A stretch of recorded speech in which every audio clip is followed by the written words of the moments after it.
Tracking is how we read our nervous system. It is the core skill of CRIM, and it is used with all of the CRIM skills. If you aren't tracking, you aren't doing CRIM. As you learn the other 5 CRIM skills, you will be invited to pay attention to what is happening on the inside. Ask yourself questions such as, what am I aware of on the inside when I think about something pleasant? Reading the nervous system and paying attention to sensations of well-being can begin to change the way we walk in the world.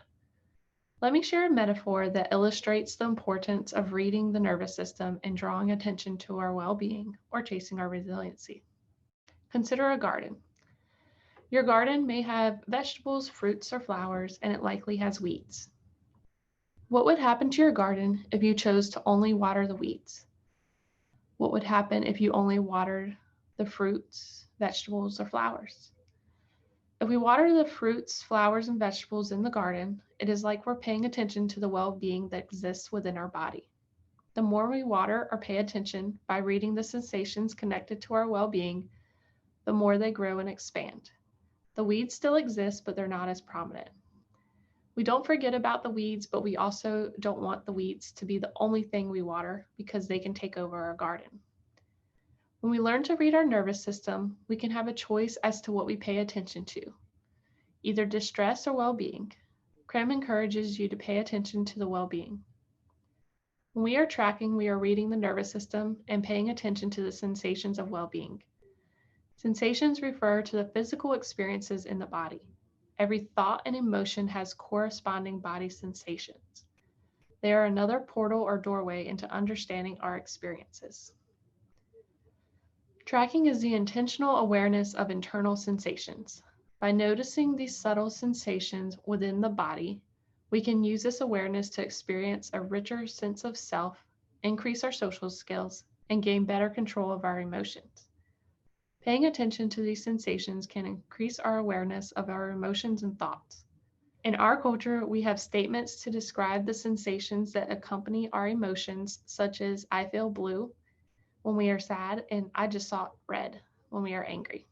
These statements demonstrate that emotions arise from felt sensations. One part of our brain, the insula, helps the body and mind communicate to one another. It reads physical sensations such as pain, itch, and temperature, and brings about actions to keep the body in an internal state of balance. For example, if you're outside on a sunny day, your insula will detect the temperature, and you may respond by seeking shade.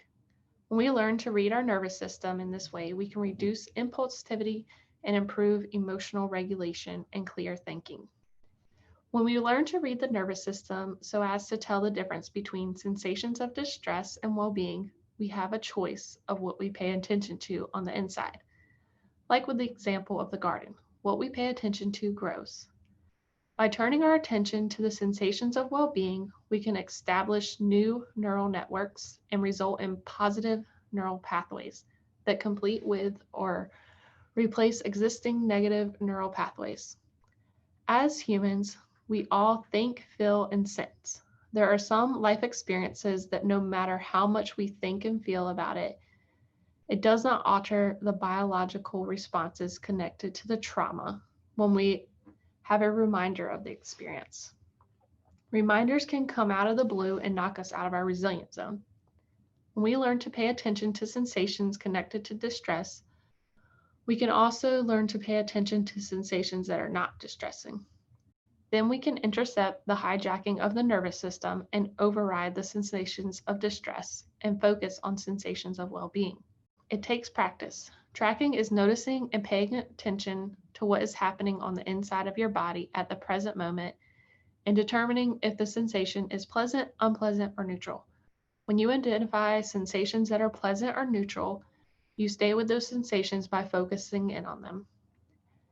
As learning to read the nervous system is the foundation of CRIM skills, learning to read your nervous system helps us to discover our well-being and learn to pay attention to the sensations of well-being. In this way, tracking is important for self-care. If you are interested in learning more about the Community Resiliency Model or would like to host a CRIM workshop for your organization, please contact SEAHEC.